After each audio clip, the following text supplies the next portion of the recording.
ujian yang terakhir di dalam dunia banyak perkara ya, yang terjadi. Namun sebenarnya Tuhan itu adil apa tidak sih menciptakan manusia? Menurut Bapak Ibu adil tidak? Adil ya, sekalipun seorang wanita melahirkan anaknya cacat sejak lahir, buta atau tuli atau bisu dan lain sebagainya, atau yang leak-leot ya, yang seperti kemarin saya melihat di Simpang Belondo itu ada seseorang yang lihat jalannya tekeng-tekeng, saya iba sehingga saya mengulurkan sebagian rupiah saya untuk saya kasihkan dia karena saya melihat, tapi bukan melihat yang nari-nari itu bukan ya, jadi melihatnya tapi karena memang keadaannya seperti itu, mungkin sejak lahir dia seperti itu. Tapi sekalipun demikian bukan berarti Tuhan itu tidak adil. Sekalipun ada bayi lahir sejak lahir lumpuh, tidak bisa apa-apa, tetapi Tuhan itu juga tetap adil, saudara. Tuhan memberi kelahiran kepada seorang wanita pengemis satu bayi yang cacat, buta, tuli, gagu. Tahu gagu ya? Gagu itu susah ngomong, gagap ngomong, bahkan tidak bisa bicara, ngomongnya susah.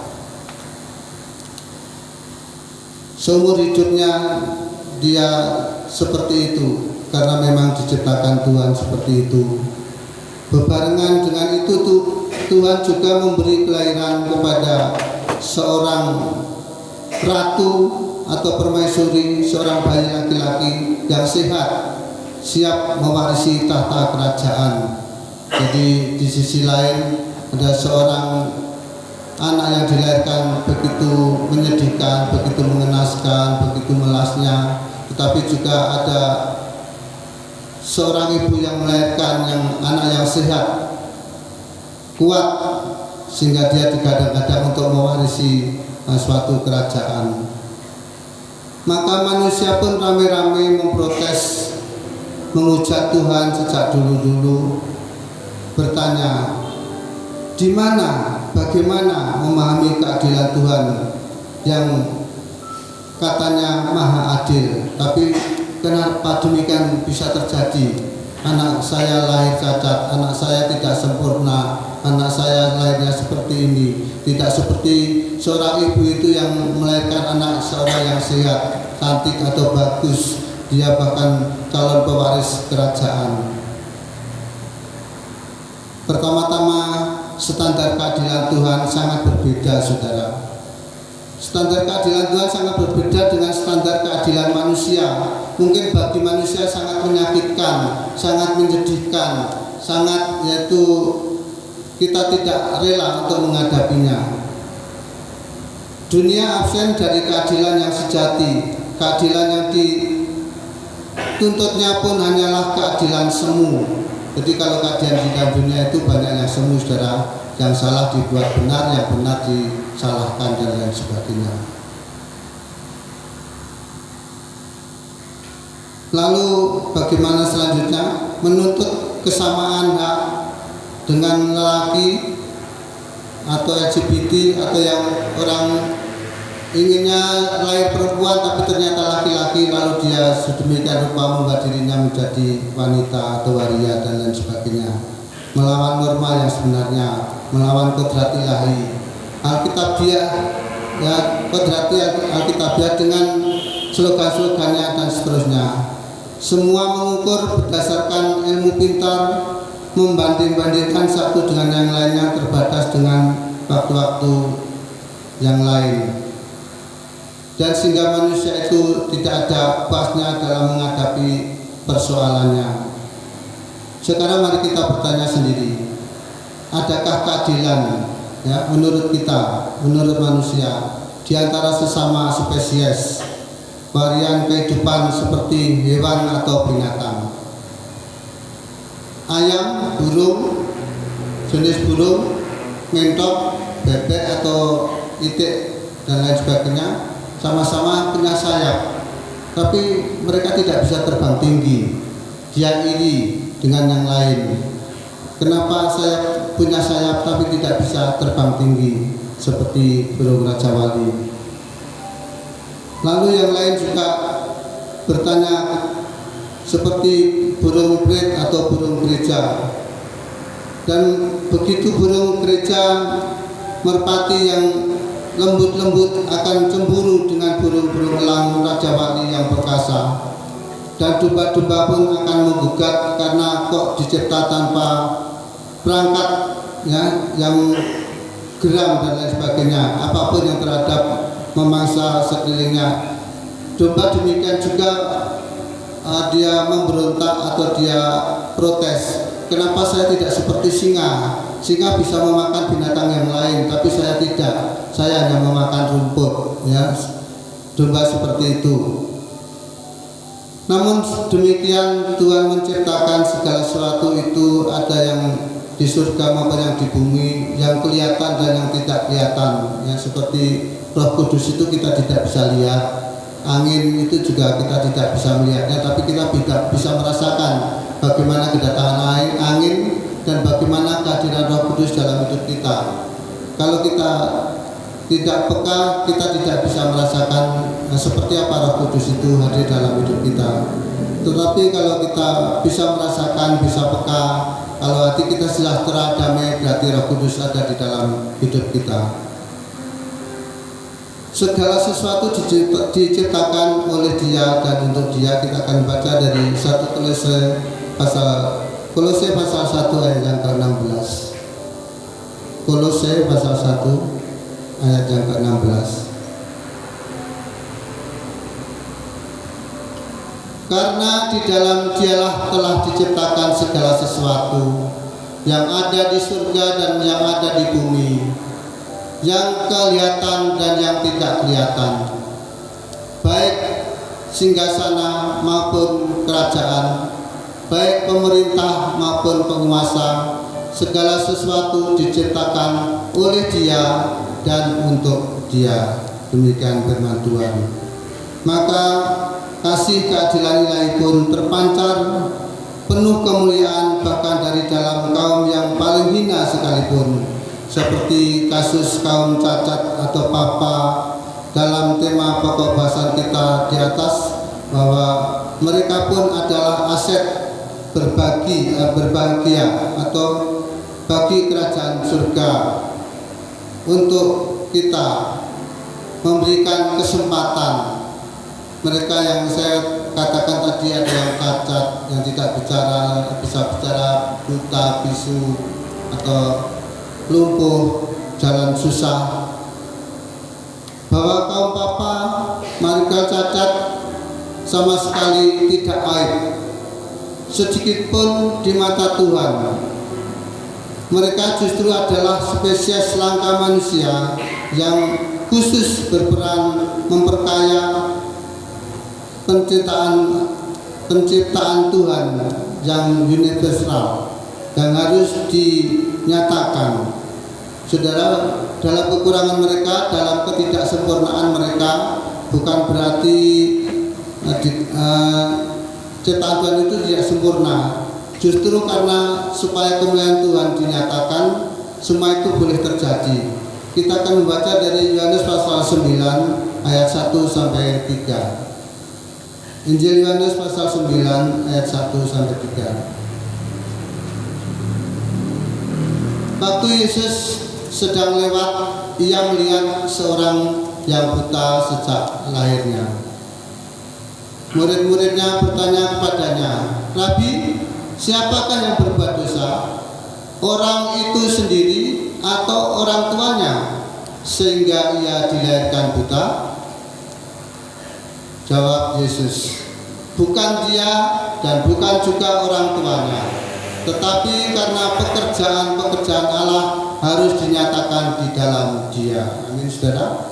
Jadi orang yang lahir orang yang cacat sejak lahir itu bukan salah bayinya dan juga bukan salah orang tuanya, tetapi supaya apa? Pekerjaan-pekerjaan Allah itu harus dinyatakan di dalam dia melalui orang-orang yang sedemikian itu, sehingga nama Tuhan itu sungguh mulia.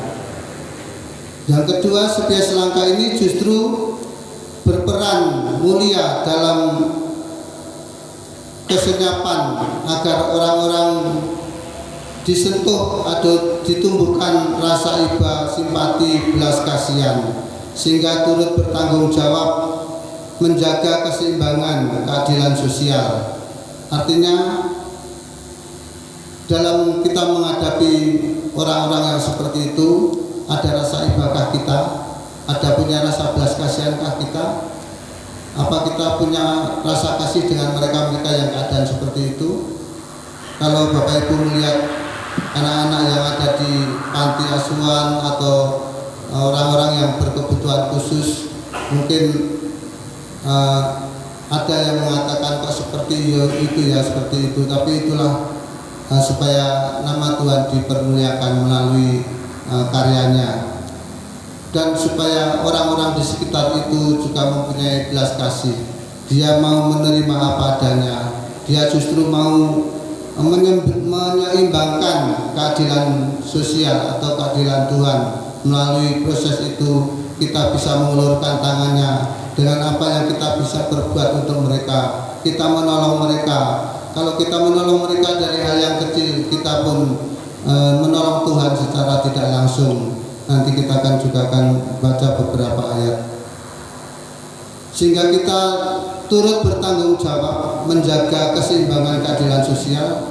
Percuma manusia berkuar-kuar menggugat keadilan Tuhan, padahal mereka sendiri lepas tangan untuk memberi keseimbangan sosial, bahkan melepaskan kepekaan kepedulian hatinya terhadap kemiskinan penderitaan sesama. Jadi kalau kita mau berprotes kepada Tuhan itu, kita berbuat sesuatu untuk kemuliaan nama Tuhan melalui, yaitu apa yang kita punya, kita berbantukan kepada mereka yang membutuhkan, supaya kita tidak melepas tangan, tidak melepas tanggung jawab, tidak hanya cukup memberontak dan protes terus menerus, tetapi kita juga mau berbuat sesuatu. Yang ketiga, kaum langka ini dengan senyap namun kuat telah membuka ladang tempat untuk menabur sekaligus untuk orang bersyukur, ya. Jadi kalau kita melihat seseorang yang tidak sempurna, yang cacat bermacam-macam bentuknya, supaya menambah kita yang merasa sempurna ini lebih bersyukur, tidak hanya menggerutu, tidak hanya menyangkal Tuhan, tidak hanya menuntut Tuhan kekurangan ini, kekurangan itu, tetapi kita lebih banyak bersyukur jika kita melihat orang-orang yang di sekitar kita yang keadaannya tidak sempurna. Jadi kalau kita melihat hal yang seperti itu, di sini dikatakan bisa membuka ladang tempat untuk menabur benih kebaikan, kasih sayang, ya. Apa yang kita punya kita berikan, dan tidak harus berupa keuangan ataupun harta benda, terutama saling menguatkan, kita mendukung doa, kita menjenguk mereka, menasihati mereka, menghibur mereka, itu pun suatu taburan yang mulia. Syukur-syukur juga hal jasmani dan rohani bisa tertabur kepada mereka, sekaligus untuk bersyukur buat kita. Tuhan sudah berikan lagi para penabur. Yang keempat dan yang paling menakjubkan, Yesus dalam keadilannya sudah mengangkat harkat, menganugerahkan kehadiran kaum langka yang paling hina itu sebagai identifikasi kehadiran diri Yesus sendiri secara senyap. Kita akan membaca dari Injil Matius pasal 25 ayat 35 sampai 40. Injil Matius pasal 25 ayat 35 sampai 40. Sebab ketika aku lapar, kamu memberi aku makan. Ketika aku haus, kamu memberi aku minum. Ketika aku seorang asing, kamu memberi aku tumpangan. Selanjutnya. Ketika aku telanjang, kamu memberi aku pakaian. Ketika aku sakit, kamu melawat aku. Ketika aku di dalam penjara, kamu mengunjungi aku. Terus sampai 40. Maka orang-orang benar itu akan menjawab dia, katanya, Tuhan, bila manakah kami melihat engkau lapar dan kami memberi engkau makan, atau haus dan kami memberi engkau minum?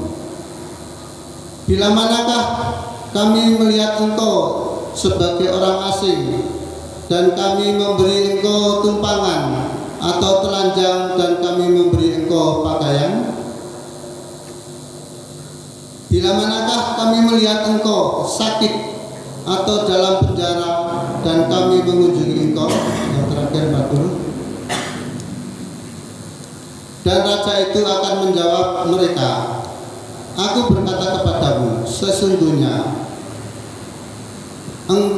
segala sesuatu yang kamu lakukan untuk salah seorang dari saudaraku yang paling hina ini, kamu telah melakukannya untuk aku. Amin. Jadi itulah dasar-dasar yang saya sampaikan sebelum-sebelumnya tadi, bahwa kita mengasihi Tuhan, melayani Tuhan melalui seperti ini. Kita ikut ambil bagian, yaitu menyempurnakan kemuliaan Tuhan, kasih Tuhan di dalam hidup kita, dan kita ikut tanggung jawab atas apa yang Tuhan perbuat. Bukan Tuhan itu tidak adil, tapi justru keadilan Tuhan seperti itu untuk yaitu menambah yaitu kebahagiaan bagi kita, menambah kesempurnaan. Tuhan, bila manakah kami melihat engkau lapar dan kami memberi engkau makan, atau seharusnya tadi sudah dibaca. Jadi itulah kasih setia Tuhan, pertolongan Tuhan, berkat Tuhan yang membuat kita ikut tanggung jawab dalam menghadapi persoalan yang ada. Walaupun di dalam dunia banyak hal yang terjadi, tapi berbahagialah kita yang percaya kepadanya, yang mau mengasihi Dia, mau berbuat sesuatu untuk kemuliaan bagi namanya. Tuhan Yesus menjawab setiap kita yang menggugat akan keadilan penciptaannya, maka Tuhan sendiri akan memberikan kesempurnaannya. Tuhan akan memberkati kita. Demikian renungan, artinya dengan kesimpulannya kita tetap saling mengasihi apapun keadaannya. Jangan kita meremehkan atau jangan mereka mengecilkan sekalipun mereka kelihatan hina, tapi itulah ciptaan Tuhan yang sempurna di mata Tuhan. Karena menurut manusia itu rancangannya berbeda sekali sejauh langit dari bumi. Demikian renungan, mungkin Bapak Gembala memperkenalkan, silakan. Tuhan Yesus memberkati.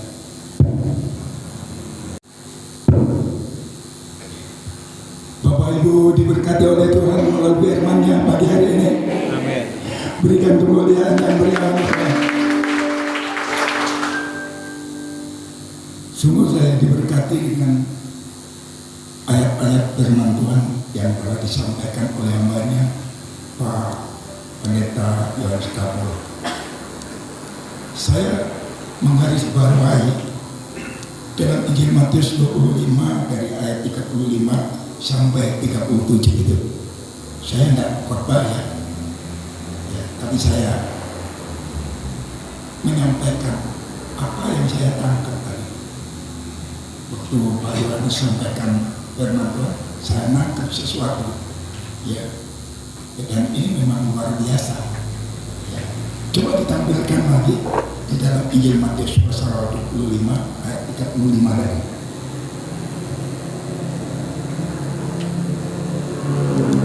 Iya. Sebab ketika aku lapar, kamu memberi aku makan. Ketika aku haus, kamu memberi aku minum. Ketika aku seorang asing, kamu memberi aku tumpangan.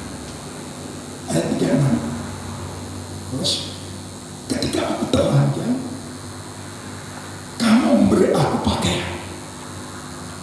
Ketika aku sakit, kamu melakukan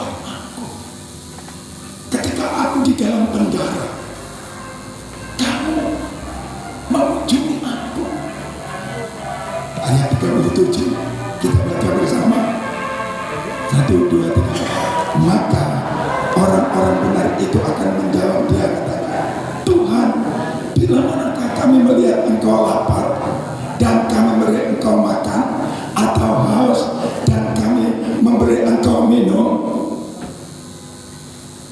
Saudaraku,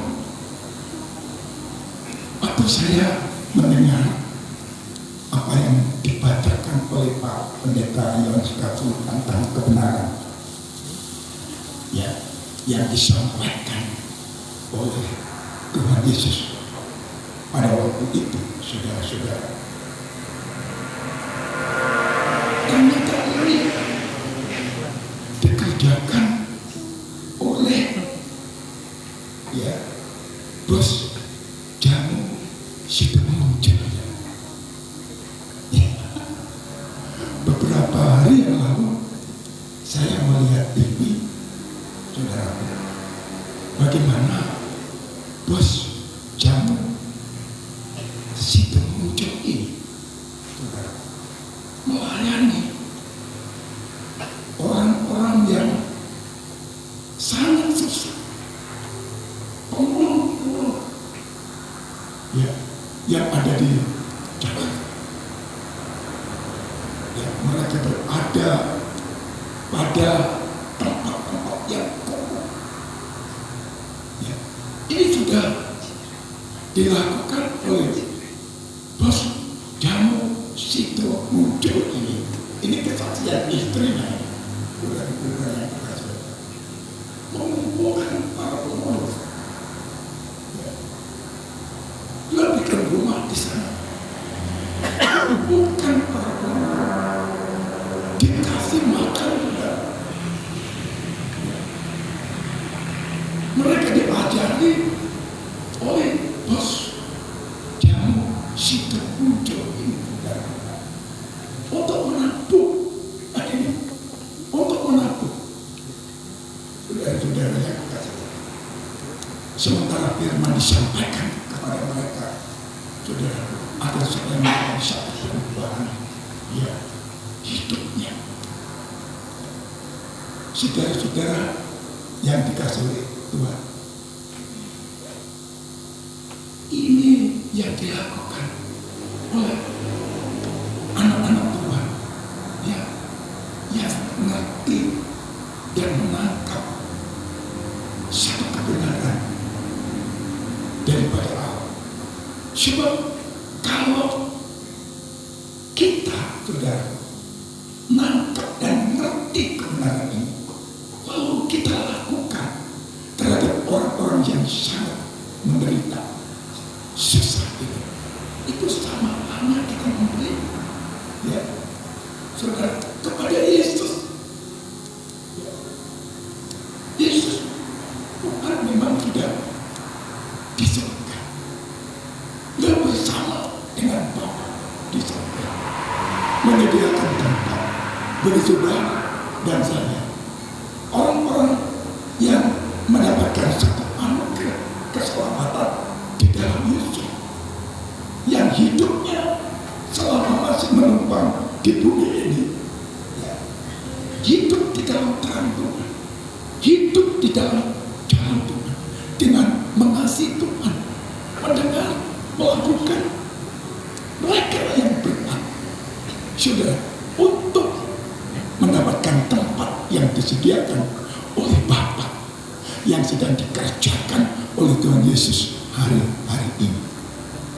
Saudara-saudaraku yang dikasih oleh Tuhan, mari kita melayani Yesus Kristus Tuhan. Dengan cara bagaimana? Dengan cara kita melihat bagaimana penderitaan orang lain, susahnya orang lain, pemulung, sampai Yesus katakan, kalau aku lapar, kalau aku memberikan mereka orang yang lapar makan, itu sama halnya kau memberikan kepada aku, katanya. Kalau kau memberikan pakaian kepada orang yang gak punya pakaian, campan-campan, itu kamu sedang memberi pakaian kepada aku. Ya, Saudara-saudara yang dikasih oleh Tuhan, saya sungguh sangat diberkati oleh firman Tuhan yang mengena di dalam diri saya. Dan saya percaya saudara-saudara semua diberkati oleh Tuhan. Amin. Ayo kita lakukan dalam hidup. Kita masih diberikan kesempatan oleh Tuhan, saudaraku, untuk melakukan sesuatu yang sungguh-sungguh berkenan di hatinya Tuhan. Ya, saya percaya kalau saudara dan saya menyontoh kehidupan daripada Yesus Kristus Tuhan kita sebagai teladan gerejanya, teladan saudara dan saya, maka kita semua gerejanya, umatnya menyukakan hati Tuhan. Amin. Mau menyukakan hati Tuhan? Yuk saling memperhatikan satu dengan yang lainnya hari-hari ini di sekeliling kita, di sekitar kita, saudara. Apa yang kita lakukan untuk pekerjaan Tuhan tidak pernah sia-sia. Saudara, sebelum saya bersama kita akan berdoa, ya, dengan doa syafaat kita kepada Tuhan, saya ingin sampaikan ya sedikit, ya, saya mengambil waktu bahwa hari-hari ini apa yang saya rasakan hari-hari ini, Tuhan itu sedang memandang gereja, melihat saudara dan saya. Ini di alam roh saya melihat mata Tuhan itu tertuju kepada kita. Mata Tuhan itu sedang tertuju kepada gereja. Ya, saudara dan saya, gereja Tuhan di sini. Saudaraku, saya dapatkan itu, dan saya percaya ini adalah perkataan dari Roh Tuhan. Kira-kira 1 bulan yang lalu, ya, saya tidak tahu bagaimana, ya, rencana Tuhan ke depan. Ada begitu banyak amat Tuhan, ya, perhatiannya tertuju ke mimpi ini, ya, orang Surabaya, orang Madiun, amat Tuhan dari Madiun, orang-orang Jakarta, ya, mata rohaninya tertuju ke mimpi. Mereka menyampaikan sesuatu untuk satu pergerakan besar yang Tuhan sedang kerjakan di hari-hari ini sebelum Tuhan Yesus datang kembali kali yang kedua. Melibatkan kita, melibatkan saudara dan saya. Saudara tidak ketemu langsung dengan mereka, ya, tapi mereka ketemu langsung dengan saya, ya, melalui telepon, melalui WA. Saudara, saya mulai berpikir, ini pasti mata Tuhan sedang tertuju kepada umatnya, ya, di gerejanya yang ada di situ. Tuhan mau melibatkan kita, gereja Tuhan, ya, yang orang mungkin anggap kecil, sepele di desa. Tapi ingat, kita ini adalah bagian anggota tubuh daripada Kristus, ya, yang satu itu, dan anggotanya begitu banyak, dan kita ada pada bagian tubuh yang satu itu. Sebab itu Tuhan tidak inginkan kita invalid di sini, tidak melakukan sesuatu, ya, apa yang Tuhan mau dan apa yang Tuhan sudah kerjakan hari-hari, ya, sampai nanti beliau datang kembali Saya diingatkan beberapa bulan yang lalu, firman Tuhan, saya lupa tempatnya di mana, tapi Alkitab berkata jelas dalam hati saya, berkata, Meros, kota Meros itu dikutuk oleh Tuhan. Kenapa? Saya baca di sana, karena Meros ini tidak mau terlibat, ya, terlibat dalam satu gerakan daripada Allah, keinginan daripada Allah, kemauan daripada Allah, itu dikutuk. Itu beberapa bulan yang lalu saya dengar seperti itu. Lalu setelah saya evaluasi, saudara, dengan pertemuan teman-teman dari Surabaya, dari Madiun, dari Jakarta, ya, ya, coba bacakan, Pak.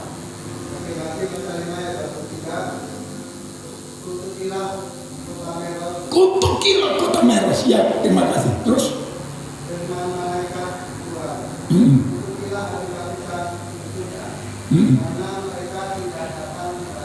tidak datang membantu Tuhan. Nah ini, saudara. Loh, saudara. Ini Tuhan punya kerja. Ya, sedang mempersiapkan satu umat. Siapa itu? Gerejanya. Yang disebut dalam kitab Wahyu itu sebagai mempelai wanita daripada Kristus. Saudara-saudara yang dikasih oleh Tuhan, Tuhan punya kerja, dan gereja Tuhan harus terlibat dalam pekerjaan daripada Allah.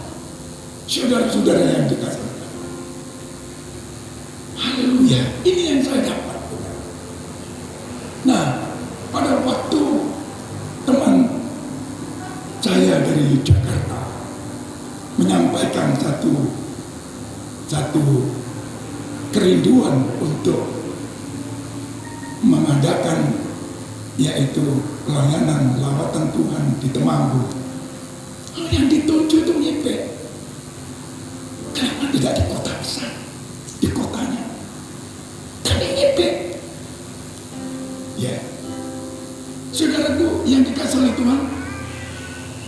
Lalu saya katakan dalam roh saya nangkap, ya betul, saya terima, ya saya terima itu, dan akhirnya diputuskan nanti pada tanggal 20 dan 21 akan diadakan kebaktian pembangunan rohani, ya,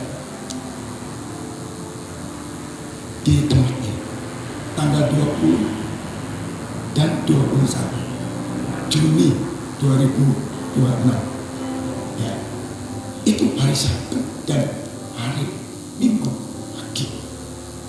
Ya, hari Sabtu diadakan jam 4 sore, hari Minggunya jam 8 pagi, ibadah seperti ini. Ya, saudara-saudara yang kasih, kami menerima, ya. Oleh sebab itu, terus terang, saya mau melibatkan gereja ini, gereja Tuhan di tempat ini, ya, untuk mengambil bagian di dalam pekerjaan pelayanan kelebaran kerajaan Allah, ya, dalam kebaktian pembangunan rohani ini dan kampanye kesembuhan ilahi yang akan diadakan hari Sabtu, ya, tanggal 20 Juni yang akan datang. Itu akan dilayani oleh 10 hamba Tuhan dari Jakarta, ya, mereka yang dikaruniai oleh Tuhan, dipakai oleh Tuhan dalam kebaktian kebangunan rohani hampir di berbagai kota di Indonesia. Mereka akan datang di tempat ini. Pada waktu mereka berkata, ya, bagaimana kebiasaan saudara-saudara di Temanggung untuk apa itu pelayanan kebaktian kebangunan rohani, ya, apakah mereka perlu penjemputan dan sebagainya, ya, dan kalau ada penjemputan bagaimana caranya, apakah kami harus membawa biaya, ya,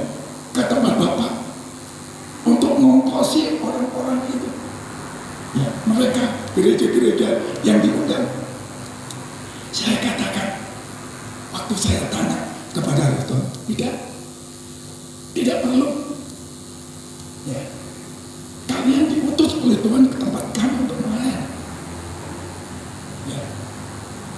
Tapi satu hal perlu saya sampaikan kepada Bapak. Ya, ini pembicaranya dari Jakarta.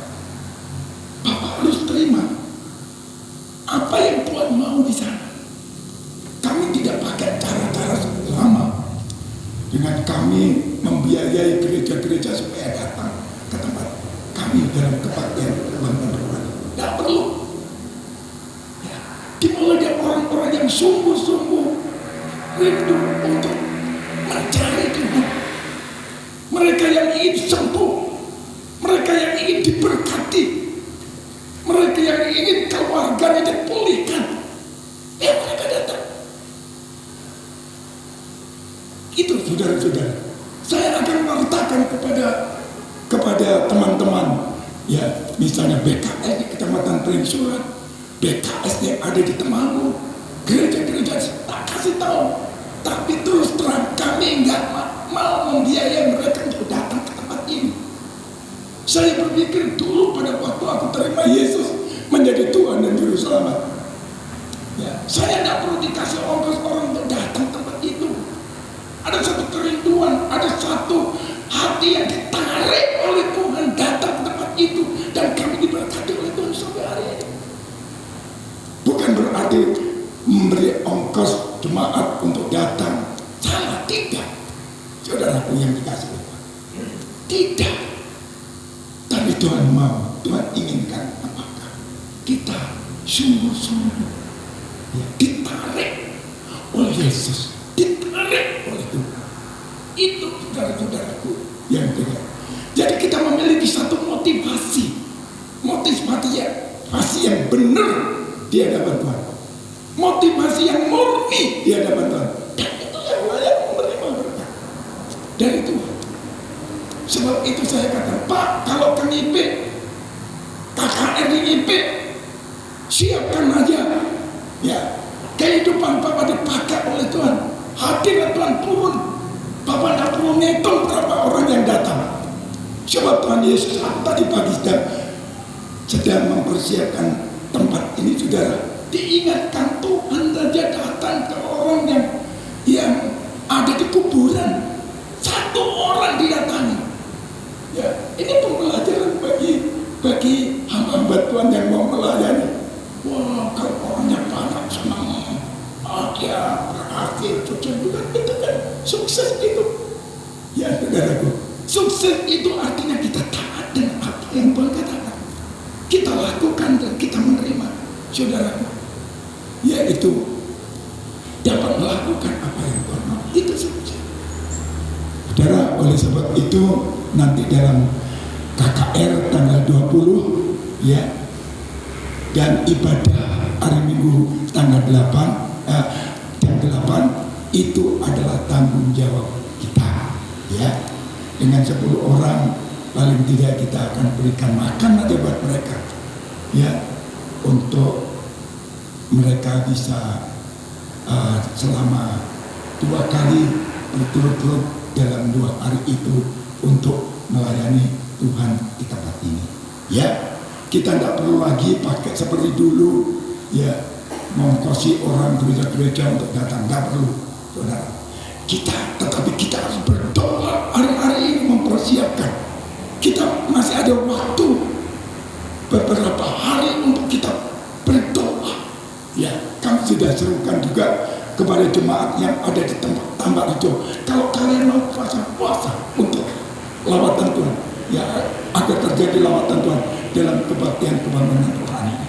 Ya, kalau nanti ada orang sembuh hari Sabtu di tempat ini, saudara, di bawah itu bukan orang gereja, tapi orang yang lain yang datang ke tempat ini disembuhkan, kembangkan, saudara. Itu kerinduan kami. Pada orang-orang yang datang di tempat ini jamah dan ditolong oleh Tuhan, diubahkan hidupnya. Saudara, berita ini sampai di sekitar kita ini. Saudara-saudara yang dikasih oleh Tuhan, ya, jadi mari, ini Tuhan punya kerja, kita pun. Jangan sampai kita seperti Meros, tidak ikut ambil bahagia ya dalam yaitu pekerjaan Tuhan. Ya, Tuhan mau memberkati masyarakat yang ada di Mipek dan sekitarnya itu melalui gereja. Tuhan sudah tetapkan nama gereja Mipek ini menjadi terang, menjadi karang. Ya, saudara, kita doakan Tuhan mulai tangga kiri kanan, saudara doakan Tuhan, kami berdoa selamatkan mereka. Orang-orang sakit sembuhkan. Mereka tergerak mendengar, ya saudara, mendengar warta atau undangan yang diundang ke berbagai tempat. Ya saudara, barangkali saudara punya anggota keluarga, tetangga yang sakit, ajak ya. Ada orang yang nggak sembuh-sembuh, ada di sini. Kasih tahu, ya Tuhan mengasihi semua orang. Ya datang gratis, tidak bayar. Saudara, itu saudara, saya minta dengan hormat, dengan sangat anggota gereja di tempat ini, ya Isa Al-Masih ini, mulai hari-hari ini masih ada waktu kita berdoa, minta Tuhan hadirlah engkau di gereja. Aku udah mulai pagi doa begitu, malam doa begitu, siang aku berjalan, ingat itu. Saudara-saudara yang dikasih oleh Tuhan, ya tentang keberhasilan itu semua dia, tapi aku sudah melakukan apa yang Tuhan mau di dalam diriku untuk melakukan buat kemuliaan bagi nama Tuhan. Ya ingat ya saudara, tanggal 20 ada kebaktian, kebangunan rohani dan kampanye kesembuhan ilahi. Beritahukan kepada orang-orang yang sakit, orang-orang yang berbeban berat, orang yang terikat, orang yang terbelenggu. Kalian kan bisa ketemu dengan banyak orang. Ya saudara, mereka ada satu kerinduan untuk datang ke tempat ini. Saudara, mencari Tuhan. Hadir Tuhan turun di tengah-tengah kita. Mereka diubahkan oleh Tuhan. Tentang mereka mau ke gereja atau tidak ada urusan, yang penting kita sudah membagikan ya keselamatan dari Tuhan yang kita terima dengan cuma-cuma ini. Ya, haleluya, puji nama Tuhan. Itu tanggal 20. Ya, untuk tanggal 21 hari Minggu, saudaraku yang dikasihi Tuhan, kita akan beribadah seperti biasa, dan kita berharap ada orang-orang yang disembuhkan, orang-orang yang mengalami pertolongan Tuhan, mereka boleh datang ke tempat ini. Silakan ya bergabung bersama kita dalam ibadah hari Minggu tanggal 21 Juni 2026 itu. Ini yang pertama. Yang kedua, saudara, tanggal 7 Juni itu ada seruan doa nasional. Ya. Ditargetkan 1 juta ya umat Tuhan di Nusantara ini berdoa bareng. Ya, tanggal 7 itu hari Minggu. Ya, hari Minggu itu minggu pertama di bulan Juni. Saudara-saudara, maka setelah saya mendapat laporan atau undangan untuk bergabung ya bersama dengan 1 juta ya umat Tuhan di Nusantara berdoa supaya Indonesia ini tidak mengalami keterpurukan. Ya, $1 sekarang sudah, kalau tidak salah, sudah berapa ribu gitu. Ya. Pak Mulyono lebih tahu. Saudara-saudara yang jadi ada satu kemerosotan nilai rupiah di negeri ini, merosot terus. Ya. Diperkirakan ada satu goncangan ekonomi yang besar di negara. Saudara-saudara yang dikasih. Oleh sebab itu, kita umat Tuhan bareng-bareng minta supaya Indonesia ini tidak terpuruk. Ya, Saudara, supaya Indonesia ini tidak seperti di Iran sana ini. Ya, rakyat jadi miskin. Anaknya sudah berdiri di atas firman, ya, untuk menyelamatkan Indonesia. Ya, karena Tuhan ngomong, kalau umat Tuhan di Indonesia berdoa, saudara, maka Tuhan akan memberkati Indonesia, akan memulihkan ekonomi Indonesia, keamanan Indonesia. Saudara-saudara, oleh sebab itu pada waktu saya menerima undangan untuk bergabung dengan 1 juta umat Tuhan di Indonesia pada tanggal 7, saudara, minggu pertama di bulan Juni, kita ibadah seperti biasanya, seperti ini. Ya, tentu khotbah-khotbahnya mengarah kepada keselamatan untuk bangsa ini. Saya akan arahkan ke sana. Lalu ada, saudaraku, yaitu perkataan-perkataan firman dari Tuhan yang kita ucapkan bareng. Ya, itu nanti setelah ibadah selesai, kita akan kumpul di sini. Aku ada satu peta Indonesia ditaruh di tengah ini. Lalu kita doa bareng, kita gandengan bareng. Yaitu bareng seluruh Indonesia. Ya, 1 juta orang Indonesia bareng berdoa. Ya, dari pagi sampai sore kita lakukan. Nanti jam 8 setelah ibadah, ya, setelah itu kita bersama bergandengan tangan berdoa untuk Indonesia. Terus setelah itu kita pulang.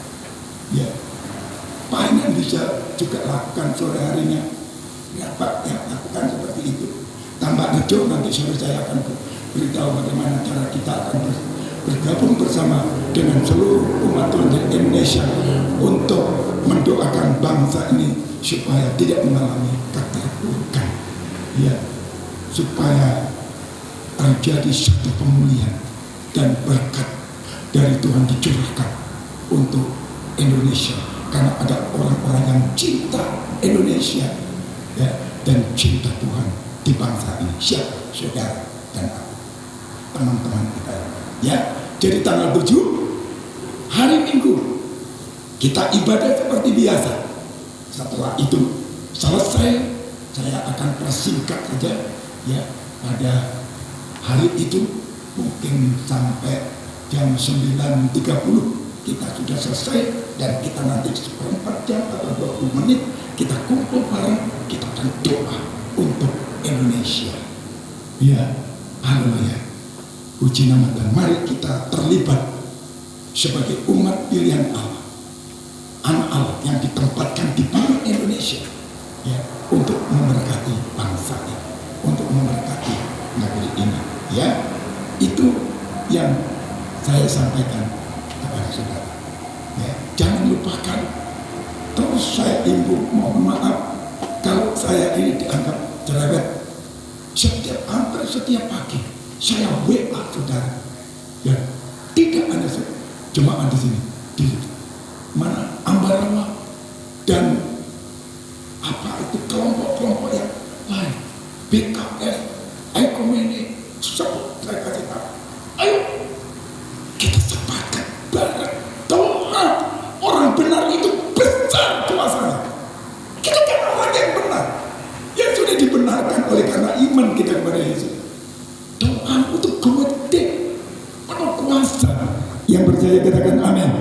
Berikan tepuk tangan yang meriah. Jangan remehkan, saudara kita. Doa-doa kita itu besar kuasanya. Apa yang kita katakan kepada Tuhan besar kuasanya. Kalau saudara berdoa dengan percaya, berdoa dengan iman, saudara-saudara, haleluya. Mari kita bikin satu jaringan doa. Ya, setiap hari, tidak perlu kita kumpul. Ya, saudara, di rumah kita masing-masing kita bikin jaringan doa, kita bergandengan tangan, roh kita bergandengan tangan. Di rumah kita masing-masing naikkan satu doa pujian untuk Indonesia. Minta lawatan Tuhan, baik di dalam kebaktian kebenaran rohani dan kampanye kesubuhan ilahi. serta doa nasional untuk bangsa ini. Ya, ini saudara-saudara, saya sungguh merindukan sesuatu yang terjadi. Saya yakin kalau saudara mulai terus ya, hari-hari sebelum tanggal-tanggal itu, saudara akan mengalami lawatan Tuhan yang luar biasa terjadi atas hidupmu ya, di dalam keluarga. Nanti engkau akan melihat ya betapa indah hidup kita di dalam pengurapan ya daripada Tuhan atas hidup kita. Tadi saya dalam doa awal dan terus terang saya dapat sesuatu dari Tuhan. Waktu kita sebagai umat Tuhan itu datang memuji, menyembah Tuhan, itu kemuliaan Tuhan itu turun atas kita. Ya, jadi kita itu dilindungi oleh kemuliaan hadirat Tuhan yang luar biasa. Lalu Tuhan ngomong, itulah hamba, itulah anak. Pengharapan yang terjadi atas hidupmu, atas hidup umat. Ya, saudara yang dikasih oleh Tuhan, mari hari ini kita siapkan ya diri kita untuk ambil bagian di dalam satu pekerjaan pelayanan yang sangat luar biasa ya, yang dianugerahkan kepada kita, khususnya gereja Isa Al-Masih yang ada di Nipe ini ya. Puji Tuhan, ini saja yang perlu saya sampaikan kepada kita. Mari kita bangkit berdiri.